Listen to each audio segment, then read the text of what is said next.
유방 조영술, 그 암의 조기 진단이라는 거에 대해서 잘못된 걸 지적하고 있는 책입니다. 의사들이 말해주지 않는 이야기란 책이죠. 유방 조영술, 소견을 찾아내기 위한 유방 엑스선 촬영은 또 하나의 선별 검사로 그 사용이 급격히 증가하고 있다. 여성들에게 유방암은 폐암 다음에 주요한 사망 원인이며 매년 4만 명의 미국 여성들의 생명을 앗아가며 영국에서는 매년 3천 명이 유방암을 새로 진단받는다. 1950년대 발생률의 2배에 달한다. 한국도 되게 많이 늘어났죠. 네.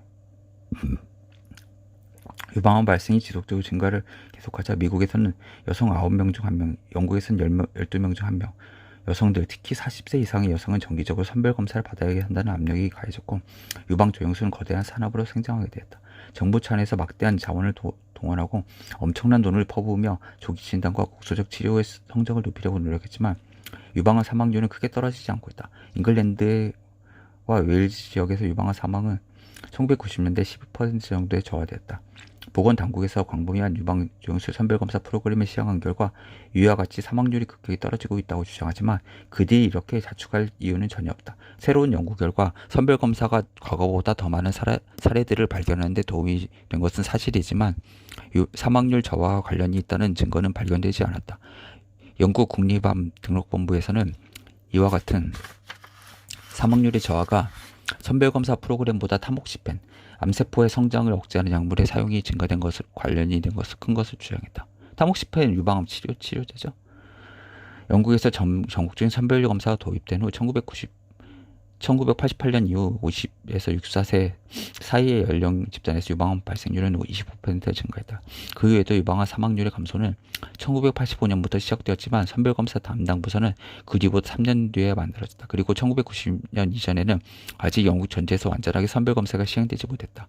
로열 마스덴 병원 유방암 전문의인 마이클 바움은 선별검사 프로그램이 사망률의 감소에 어떤 기여를 했다고 주장한다면 그것은 지적으로 정직하지 못한 것이라고 말한다. 몇 년 전 스웨덴에서도 5년에서 13년에 걸쳐 30만 명의 여성들이 대상으로 수행된 연구 5가지를 종합 분석한 결과가 발표된 후 대부분의 여성들은 그 결과를 복음처럼 받아들였다. 50세 이상 여성들의 경우 정기적인 선별검사가 유방암 사망률을 30%까지 감소시켰다. 그러나 어떤 연구에서는 선별검사가 50세 이하 여성들에게 도움이 된다는 것을 증명하지 못했다는 사실에 대부분이 동의한다. 영국에서는 정부가 50에서 64세 여성들에게 매 3년마다 유방 조영술 검사를 제공하고 있다.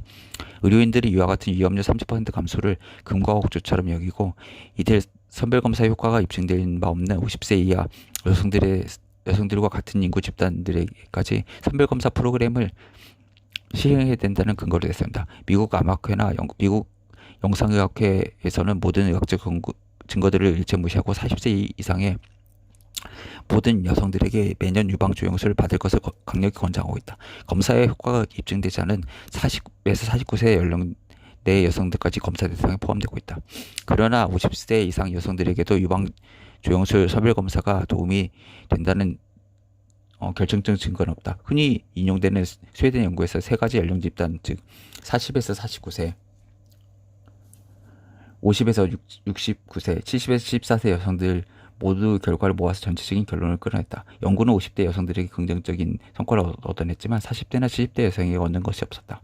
그러나 이와 같은 통계 수치에 뒤에 놓인 과학을 실제로 검토해보면 이것은 50대 여성들에게만 분명한 효과가 있으며 보여주는 연구일 뿐이다. 생존율의 30% 향상은 선별검사에 관해 연구한 모든 논문을 분석하여 그 결과를 모아 종합해 나온 수치일 뿐이다. 대부분의 연구들은 선별검사에 분명한 효과를 보여주지 못했다. 하지만 메타 분석은 이제 논문을 다 모아가지고 논문을 만든 거죠. 그래서 효과가 있는지 없는지 모두 분석하는 거죠.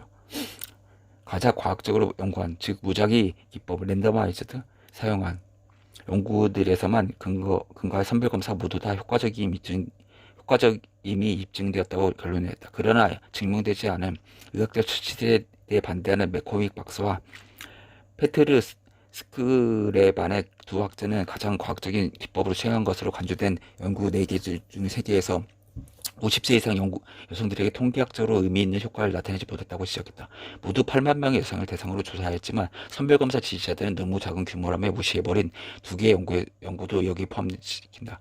바꿔 말하면 그들은 자신들이 원하는 통계적 결론을 이끌어내기 위해 완전히 다른 유형의 과학적 연구를 끼워 맞춰 시간이 지나면서 나중에 발생할 상태를 관찰하도록 예정된 여성 집단들에 대한 연구와 이미 발생된 상태를 분석할 여성 집단에 대한 연구들이다. 선별검사 효과가 통계학적으로 의미 있는 수치가 되도록 만들었다. 사실 영국에서 가장 뛰어난 유방암센터 두 곳은 매년 임상검사를 하고 2년 단위로 유방종양술을 하는 프로그램을 실시했지만 사망률을 눈에 띄게 감소시키지 못했다. 사망률의 30% 감소라는 이러한 수치가 실제로 무엇을 의미하는지도 생각해 볼 필요가 있다. 가장 효과적인 경우에도 매년 선별검사를 받는 10,000명과 6만 3천 명 사이의 여성들 중에서 한 명의 유방암 사망을 예방하거나 연기시킬 뿐이다.